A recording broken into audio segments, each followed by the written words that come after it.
السلام علیکم، ستړي مشئ، وخت مو په خیر. تاسې ته له 0.30 څخه د نن ورځې د مهمو خبرونو ټولګې ته ښه راغلاست وایو. نن شنبه د 1404 هجري لمریز کال د لیندۍ اوله چې د 2025 زیږدیز کال د نومبر له 22 سره برابره ده.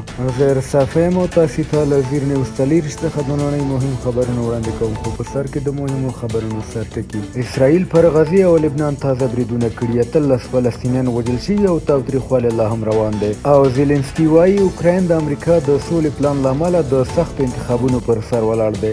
اوس هم پام وکړئ پوره خبرونو ته. د غزې پر تړانګه د اسرائیل د وروستیو هوایي او ځمکني بریدونو کې 13 فلسطینیان وژل شوي او ګڼ نور ټپیان دي. روغتیایي سرچینې وایي په دغه بریدونو کې ماشومان هم وژل شوي او ټپیان دي. ورته مهال بیا اسرائیلي پوځ په رفح، خان یونس، دیر البلا او د غزې ښار په تفاسیمه کې هم عملیات کړي دي. د فلسطین ملکي دفاع وزارت وایي په مغازي کمپ کې د ورکو کسانو د موندلو پراخ لټون پیل شوی، خو د دوامداره بریدونو له امله موقت درول شوی دی. د اعلان شوي اوربند په موده کې هم تاوتریخوالی کم شوی نه دی. 313 کسان وژل شوي او 788 نور ټپیان دي. په لویدیځه غاړه کې بیا د اسرائیلي میشت ځای نیونکو بریدونه په بېساري ډول زیات شوي دي. د فلسطین ولسمشرۍ دفتر وایي چې کورونو ته اور اچول کېږي، خلکو ته مالي زیانونه اړول کېږي او د هر څه د پوځ په ملاتړ روان دي. د زیتون د حاصلاتو موسم هم له سختو ستونزو سره مخ شوی، داسې حال کې چې د فلسطینیانو اقتصادي بنسټ ګڼل کېدونکي دغه برخه سخته زیانمنه شوې ده، چې تر اوسه 52,000 زیتون ونې د میشت ځای نیونکو لخوا ویجاړې شوي دي. له بلې خوا د جیشل مشرانو په ګډه اعلامیه کې فلسطین د هغو 4 نړیوالو کړکېچونو هیوادونو له ډلې یاد کړی چې بیړنۍ او پراخې مرستې ته اړتیا لري.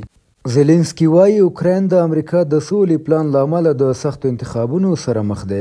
اوکراین ولسمشر ولادیمیر زیلنسکي خبرداری ورکړه چې هیواد یې د امریکا د سولې د نوي پلان له کبله د یو خورا ستونزمن انتخاب پر وړاندې درېدلی.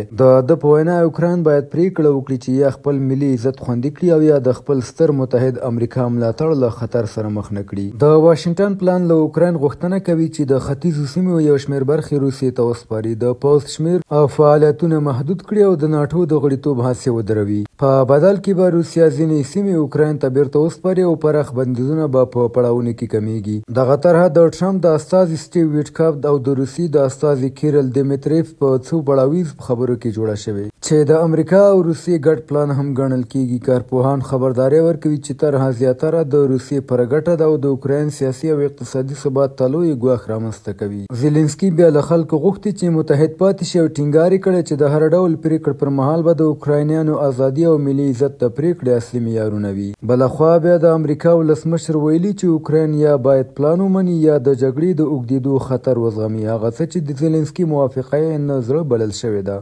ټرمپ او د نیویارک نوي ښاروال زهران ممداني په سپینه ماڼۍ کې د ګډ کار ژمنه وکړه. د امریکا ولسمشر ډونالډ ټرمپ او د نیویارک نوی ټاکل شوی ښاروال زهران ممداني چې تر دې وړاندې یې پر یو بل سخت سیاسي تورونه لګولي وو، په سپینه ماڼۍ کې په غیر متوقع توګه په دوستانه فضا کې وکتل او د ګډو همکاریو پر اثر یې هوکه وکړه. ټرمپ په ناسته کې ویل چې له ممداني سره یې په ګڼو مهمو موضوعاتو کې ګډ نظر لري او زیاته یې کړه موخه مو یوه ده، نیویارک باید خوندي او ښه شي. ممداني هم لیدنه مثبته وبلله او ویل چې دواړو خواو د شخړو پر ځای د ښار د خلکو د خدمت لپاره ګډ هدفونو ته لومړیتوب ورکړ. دا لیدنه داسې مهال کېږي چې په ټاکنیزو کمپاینونو کې ټرمپ ممداني کمونیست او یهود ضد بللی او ممداني بیا ټرمپ فاسیسټ یاد کړی و، خو دواړو دا تورونه اوس بې اهمیته وبلل. ټرمپ ویل که ممداني ښار په ښه توګه اداره کړي هغه به هم نیویارک ته د ستنېدو په اړه فکر وکړي. ممداني به د 2026 کال د جنورۍ له لومړۍ نیټې ښاروالۍ ته رسما داخلیږي او دواړه لوري ژمن دي چې د امنیت، اقتصاد او د ژوند د لګښتونو د راکمولو په برخه کې ګډ کار وکړي. او د پای خبر دا چې د برازیل پخوانی ولسمشر جیر بولسونارو د جزا له ویرې د تېښتې په تور ونیول شو. د برازیل سترې محکمې د پخواني ښیلوري ولسمشر جیر بولسونارو د بند امر کړی، ځکه د قاضي په وینا هغه له هیواده د تېښتې هڅه کوله. حال دا چې یوازې څو ورځې وروسته یې د زندان د سزا د پلي کېدو وخت را رسېدو.